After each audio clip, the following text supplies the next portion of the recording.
and then we'll just get started. Okay. So thanks for joining us today. We're really excited to have this opportunity to talk to everybody about Memory Keepers, which is a program that myself, Cheryl Kinney, and Brittany Lucan started in 2020. And it's a program that we developed based on the principles of cognitive stimulation therapy and other non-pharmacological interventions for people with memory loss. And Britt and I are both licensed social workers. We've gone through cognitive stimulation therapy training through St. Louis University, and both of us have been caregivers or provided care and support to a family member or more. And we've worked professionally with people living with Alzheimer's and other forms of dementia and their care partners. And we really have a passion for enhancing the lives of those who are impacted by memory loss. And what we realized in the work that we've done is that, there are a lot of supportive services for caregivers throughout the disease continuum. And there are a lot of resources and services for people in the moderate to later stage, but there's just not a whole lot out there for people in the earlier stage of dementia, or people don't know about the resources. So we've made a commitment to change that. So today we're going to talk to you about why non-pharmacological interventions are critical for people with dementia. And then we're going to provide an overview of what Memory Keepers is and how it's delivered. And then we want to share how professionals like yourself or others can enhance the lives of the clients that you're working with by using our intervention. So I think probably everybody here knows that the pharmacological treatment options are not going to prevent Alzheimer's disease or dementia from occurring. They're not going to cure it. And they just do, maybe temporarily slow the progression. But these interventions have been around really since over the last 25 to 30 years. And they just now, the newer therapies that are available have recently been approved by the FDA, but they're not readily available. Medicare is not covering the cost of them unless the person's in a research study. That is hopefully changing soon, but it's not currently the case. They have to be administered by IV infusion, which means that that's also a barrier to accessibility to these drugs. And since Medicare isn't covering the cost currently, it could cost up to $25,000 a year for a person to receive this drug. And there's some concern about potentially life-threatening side effects. So the pharmacological options are not the answer in and of themselves. But the non-pharmacological interventions are actually recommended as a first line of support for people living with mild to moderate memory loss. But unfortunately, a lot of people don't know about the interventions that are available. The research isn't widely known, and the community-based programs are either not known about or they're not really in existence. Back in 2011, Alzheimer's Disease International issued a report, the World Alzheimer's Report, and they said at that time that early therapeutic interventions can be effective in improving cognitive function, treating depression, improving caregiver mood, and delaying institutionalization. And they recommended in their report that governments should spend to save. In other words, they said if we invest now in earlier diagnosis and early intervention and support, that would not only enhance the quality of life for the person living with dementia and their care partner, but also it would save healthcare cost significantly. It would decrease unnecessary visits to the doctor, unnecessary hospitalization, and even premature institutionalization or nursing home placement.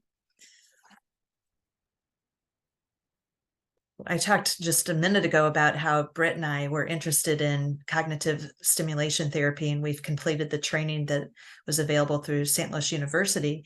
This is one intervention that's become a little bit better known, and it's been fairly well researched as a non-pharmacological intervention. And the findings, in a nutshell, have shown that CST can be beneficial for cognition and quality of life, as well as for mood, behavior, and communication.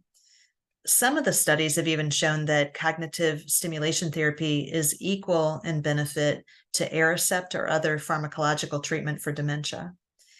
And they've used various tools to measure the effectiveness. And I'm going to mention these because you'll know in a few minutes why I'm bringing this up. But some of the tools that have been used to measure the effectiveness of CST are quality of life in Alzheimer's disease, mood assessments such as the geriatric depression screen and the Cornell scale for depression, and then cognitive screens like the St. Louis University Mental Status Exam, or SLUMS, and the Mini Mental Status Exam. So the original format of cognitive stimulation therapy was designed as a 1-hour group setting, 7 weeks with 2 sessions per week. And then after that, they evolved to offering maintenance groups. So the original research findings were in relation to the initial 14 sessions, but then they began studying the effects of the maintenance groups, and they saw that those also helped improve quality of life and even performance in activities of daily living. And another thing that I think is notable is that the research findings showed that when you combine the medication along with cognitive stimulation therapy, you saw even better results. There's also been some research studying the effectiveness of incorporating exercise into the sessions. And now they're starting to look at sessions that are delivered virtually because that makes them more accessible. But in addition, there have been some practitioners who have developed groups that have been specific theme-based groups, like groups that are focused on sports or spirituality. And then the other way that cognitive stimulation therapy is now often provided is on a one-to-one basis. So the research has shown that the one-on-one intervention uses the same theme-based principles of the group intervention, providing stimulating and engaging activities when facilitated by professionals or paraprofessionals or even family caregivers. And while not as effective as the group cognitive stimulation therapy, and that makes sense because the social engagement is really an important component of it, but also the individual CST sessions have been found to increase to show some increase in cognitive function and definitely improvement in quality of life. And also the person with dementia have often reported improvement in the relationship with their care partner after participating in these sessions, and the care partner has reported improvement in their own quality of life. So I mentioned those assessment tools. Since Britt and I first created Memory Keepers in 2020, we have used those same assessment tools that I highlighted. And we've been gathering information from the people who've participated in our groups. And we are really excited to be able to say that the findings that we've gathered have mirrored the findings from the research conducted on cognitive stimulation therapy. We have found improved or enhanced mood and quality of life. And also, while cognitive function hasn't really increased, there hasn't been a significant decline. But what we can also say is anecdotally, Memory Keepers makes a difference in the lives of the people who participate in our program. We've had some people who started participating with us in November of 2020, and they're still involved in our groups. They're still participating. They love it. They keep signing up. They keep coming back. They tell us how much they enjoy it. They really appreciate engaging in our program and interacting with people going through a similar situation. And their care partners tell us how much they see a difference in their loved one when they've participated in one of our group sessions. And also, I should note that Britt and I both provide individual sessions using our Memory Keepers curriculum, and we're getting the same types of results. Okay.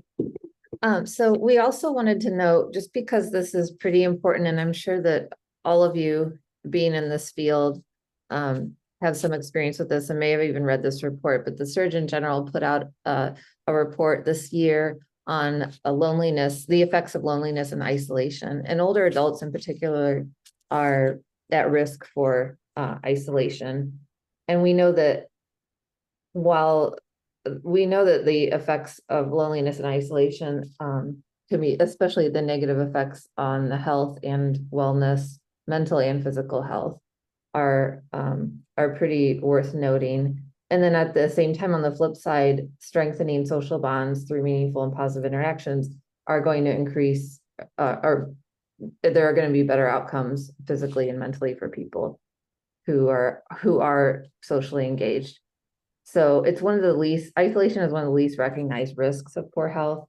And the pandemic, we know, put a spotlight on this and its effects, especially with the aging population.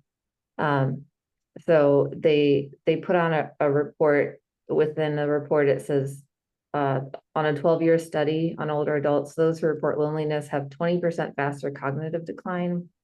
Chronic loneliness can increase risk of dementia by 50%.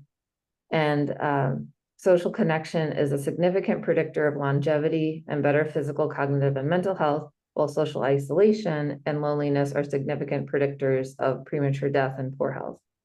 So there's a pretty strong connection there. And in our program, so in summary, staying socially active is essential to good health. And our program is one way that people can stay socially active. Our group programs allow them to have social interaction with their peers, and even just one-on-one, if it's done with a caregiver or a professional one-on-one, that's some social interaction in addition to the cognitive stimulation. So we know engaging in mentally stimulated activities supports brain function, and we can do this by using different areas of the brain. We can learn something new, engage in creative activities like making art, writing, dancing, flower arranging, gardening. Abstract thinking is also important. That includes just thinking outside the box or having some kind of conversation that's a little bit deeper than just surface level. So abstract thinking increases your mental flexibility, which naturally decreases as we age. So you want to keep your mind flexible. And then activities that use all of your senses, engage all of your senses. And then social activities, as we talked about. So book club discussions, community events, things like that. We talked earlier about non-pharmacological interventions being the first line of support, but delivering that is easier said than done. So most people in this field would say the biggest barrier for clinicians delivering this type of intervention is a lack of time. It's also lack of money, but money is also time. And we know firsthand about this. And so we developed Memory Keepers keeping this in mind. We've spent the time for you to make it easy as possible. It's turnkey. We know that creating these sessions are the most time consuming part. So this is why we want to make it easy as possible so that this kind of intervention gets out there. It's the first line of support. We want to make sure that the first line of support is easy and that there's not a big leap between the taking a pill and all the trouble that go into it from intervention. So we're building a community of providers of Memory Keepers who we can link people to. So putting that on our website, and we would just really want to create a community that can get this out there. So we'll show you the program itself and introduce our program for professionals. It's on our website now. And yeah, we'll review our website with you in a little bit, but just as a little bit of a summary of what Memory Keepers is, we use the components of several evidence-based methods to improve mood, quality of life, memory, and thinking, including cognitive stimulation therapy, as we've mentioned, but also reminiscence therapy and Montessori for dementia, which is something that Britt was a former Montessori school teacher. And so we were both really interested in the components of Montessori and person-centered care, and building those into our program. And we developed it for people with mild to moderate dementia. That was our intention. But in talking with people, like in talking with the local naturally occurring retirement community, STL Village, and other people who work with older adults and just older adults in general, we believe that Memory Keepers can be a program that could help promote mental fitness and socialization for the worried well, and just any older adult who wants to protect their brain function. So we want people to think outside the box. And while it's definitely a great intervention for a person with memory loss, they don't have to be diagnosed, but memory loss, it could be for somebody who wants to avoid going down that path. So what we did was, looking at all these components, we consolidated the principles of these evidence-based interventions, and we created 7 areas of engagement. So you'll see examples of each of these areas of engagement in every one of our sessions. We're focusing on mental stimulation, the social connectedness, promoting attention, concentration, and mindfulness. We really explore a lot of new ideas and new topics, kind of like edutainment when we meet with our individuals. We share their values and wisdom, and we have them share their experiences. And then we develop creativity and provide opportunities to use different senses. So it's a really holistic kind of engagement that we're providing. The ideal candidate for Memory Keepers would be a person with mild to moderate memory loss. Again, diagnosis isn't required, or maybe the worried well, or somebody who wants to stay cognitively fit. But it's best for, because of the way that it's implemented, best for a person who can see and hear well enough to participate in an hour-long session, and can communicate or engage well enough to actively participate. We have plenty of people in our program who have word finding issues, or they have some trouble formulating their thoughts. But as facilitators, we know how to work around that. And so if they have trouble articulating something, we know enough about our participants that we can help them. We can shift the question to a yes/no question, or we can highlight something that we know about them and ask them to confirm so that they feel like they're part of it. So communication, while we don't want them to be frustrated, this program does work for somebody who does have some challenges with communication. It would also be a program for older adults who are dealing with depression, but maybe not memory loss. And these are things that we address in our facilitator training. So before anyone goes out and delivers this, they go through a training that's on our website, and it involves education on how to work with groups of people with dementia or memory loss. So for those that maybe have aphasia or find trouble finding words, there's quite a few tips. Yeah.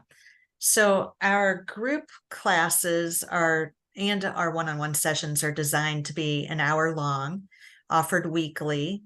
Each session follows the same format, but always based on a different topic. So we've got sessions on art, where we've done sessions on space exploration, fashion through the decades, quilting, baseball, Olympics. The list is endless. We've created sets comprised of 15 weeks of sessions. So you can kind of, if you wanted to offer it as a package, and say you want to enroll people for a time limited group, you could offer it as a 15-week set, or you can just offer it ongoingly like we do at this point. The ideal class size is about 8 to 10 participants, just to allow full group interaction. So everybody has a chance to interact if you're doing a group.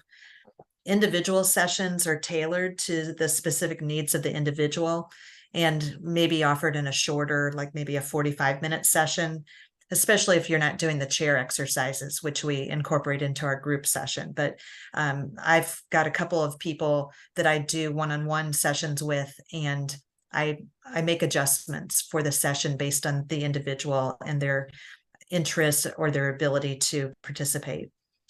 And one thing that we find to be really interesting and that we would like to encourage is that there's a benefit to including the care partner or the in-home companion when you're delivering the one-on-one sessions, because of the fact that when you're doing that, you can model for that care partner or the paid companion. You're modeling effective communication with the person with dementia. You're modeling how to have meaningful conversations and interactions. So there's a lot of value to that to include them. It's not necessary, but I think it adds to the process, and it helps provide confidence for the family member or the paid companion.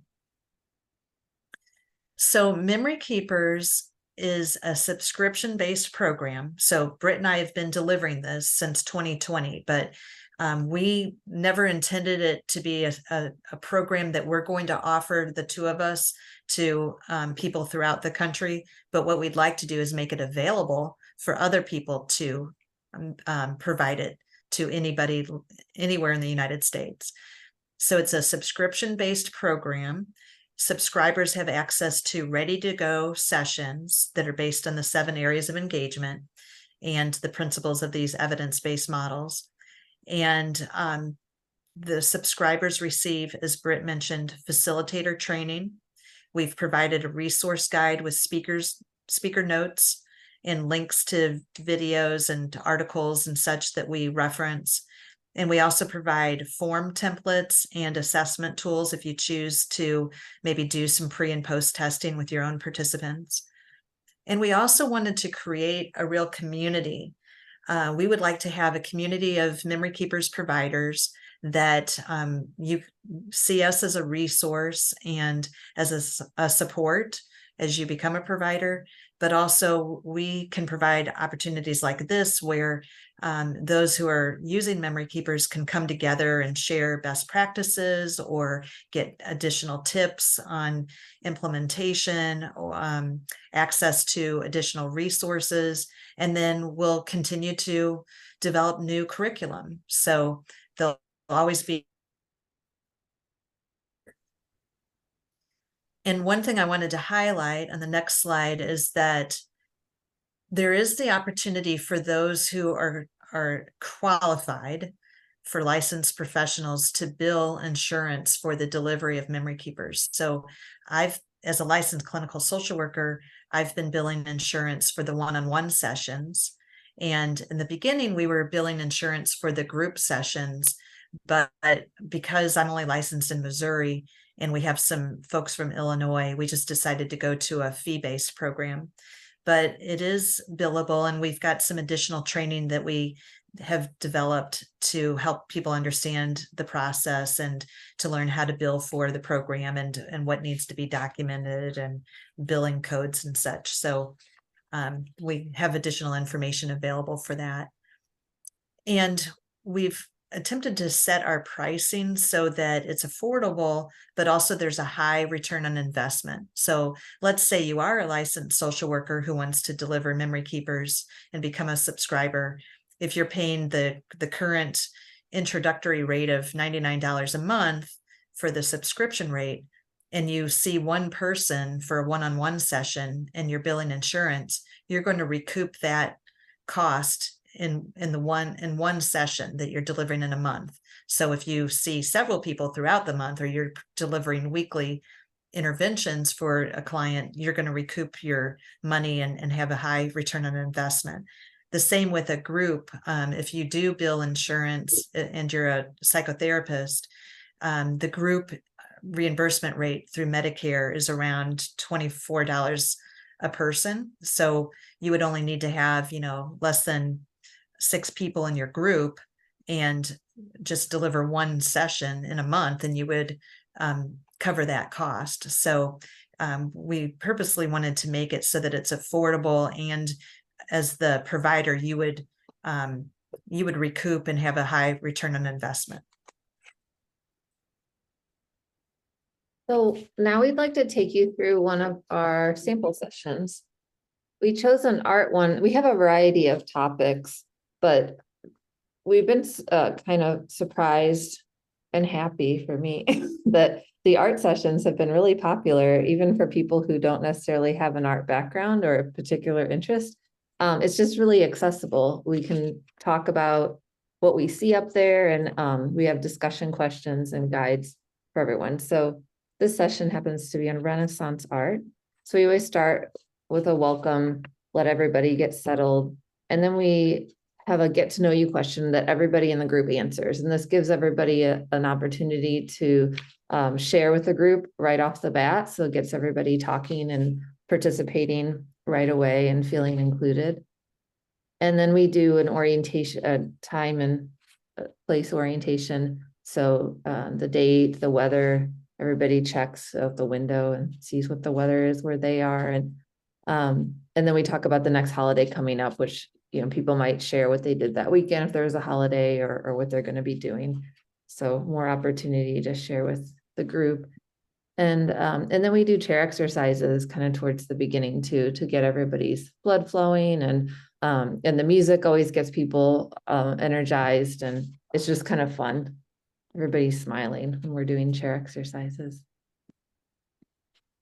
And we start out with a group discussion. So we might pull up an article that's current or a video and watch it. This informational or some kind of current topic. And then there are group discussion questions that would be on the next slide after looking at that article, for people to answer, and just get, a conversation going. And then we go into our main activities. So we'll talk about the Renaissance. And like Cheryl said, it's kind of edutainment. It's interactive. We try to keep it interactive. So we're not just, there's no quiz on this stuff or anything. So it's just for fun. So we get people talking. We might look at some pieces of art, and there will be facilitator notes. You can't see them, but the facilitator could have them either on another screen, or they can print them out and have them in front of them. So that would be a guide for the conversation. And so in this session, we discuss Renaissance painters are known for hiding imagery and symbolism in their artwork. So we have different paintings that we'll look at. And in this one, it happens to have, you might ask people, what does this look like? And somebody will often say it's like kind of the shape of a brain. So there's a meaning here. There's the brain and the brain stem. And in this particular one, it's symbolizing God bestowing knowledge onto humans. In this particular painting, this is in the Sistine Chapel. And then we usually do some kind of word game or some interactive game. This is kind of like categories. So you'll choose a word for that category for each letter and go through that. And that's really fun to do as a group. So even if somebody can't necessarily do this by themselves, as a group, they can succeed at doing this without a lot of assistance. And so it can be empowering and lift people's mood, because they've accomplished something. And then at the end, you see all the words that you came up with, and it feels good. And our groups will choose a group name and a song at the beginning. That's something that CST does. And so we'll end the session with a group song. And that's something we can either sing along to the song if we know the words, or have the words up, or pull up a YouTube video with the lyrics, which is often what we do. And everybody can sing along then. So it ends on a high note, and everybody's smiling when they leave. And then we log them out. So just to recap, all the sessions that we've built over the last almost 3 years, and tested and rebuilt, which is what we do. We have created this program, so it's turnkey. We keep the facilitator in mind, thinking, these are people who may or may not have experience working with groups of older adults or groups of people with dementia. So we try to give them all the tools that they're going to need. And so we just want to make sure that everybody has a good experience, has meaningful interactions, and not just the participants, but also the people that are delivering it, the caregiver. We want to make sure that they also have a good experience, and that can translate to better care, it can translate to less turnover, it can translate to caregivers having less stress. You know, you have a better mood, you have a better situation. So we really believe that this is something that can be meaningful and helpful. And we've done all the research so that others can help us expand the reach. So we do our own assessments, and then we've also provided you with the assessments within the subscription program. You can continue on and do your own research as well, or continue that. And then our goal is that one day people with memory loss all across the country are engaging in memory keepers. We want to make sure this is available and accessible for everyone. So we're going to walk you through the website just so you have a sense of what it actually looks like on the website. Oh, this just made it come up. Okay. So you'd go, this is our homepage, and you could go to the learn more, but I've already logged in, so we can look at, if you were to log in, this is what you would go to, your content. And then this is where the facilitator training would be. So you actually go through, you watch videos, you take a quiz, you watch a video, take a quiz. It's short little videos about on different topics, such as the fundamentals of group facilitation. We go through a sample class. We go through the technology too, because this is web-based, so it does use some technology. And if you were to use it in a group setting in, say, an adult day center, you know, you could hook your laptop up to a TV screen or something like that for everyone to see. You know, there's different options like that. And then tips for new facilitators. So, and at the end, you get a certificate. So you are a certified memory keepers provider at that point. And then let's go back to one of the sets. So each of these sets has 15 sessions. We kind of mirrored we lined it up with the semester, because we use a lot of students, grad students who help us with our program. And so it works out well to have it lining up 15 weeks with the semester in case you do have a student who's co-facilitating or helping you out. And there are all these are all the topics for it. So I'll just go to one, quilts. And you can see that there's the facilitator notes. So those will come up in a PDF, which you can print or have it on your screen. And that's, each slide has the notes. And if there's a video or an article or something, that link is right there. So you can just click it and it'll pull it up. And we've put as much content as we can in the slide, so you don't have to go back and forth too much, but we also just have the links in the facilitator notes, and then you can pull those up prior to the session. That's what we do when we run a group. We'll pull up the links to any videos so that they're ready to show, just to keep things flowing well. And then within the session, like we saw the word game in the sample. So we also have a printable version of the different games. So if you were in person and you wanted to print it out, and people could do it on either as a group or individually. So we have those options too. And then if you were, this is going to look just like, I'm going to do full screen. This is going to look just like what we saw before. So we have our getting to know you question and our date and time, our date and weather. So this was a cute one because we told everybody in advance that we were going to do a session on quilting, and we invited people to do show and tell. And pretty much everybody in our group, the men and the women, had a quilt that they held up and showed to the rest of the participants and told the story behind it. So it really made them feel proud to be able to show that and to feel that sense of connection with one another. So, yeah. So There's- you can imagine if you were to create this kind of a session, it takes a lot of time and a lot of effort. And so we've done all the work. We want to make it just as easy to implement as possible so that other professionals don't have to do all the background work. You just have something that's ready to go.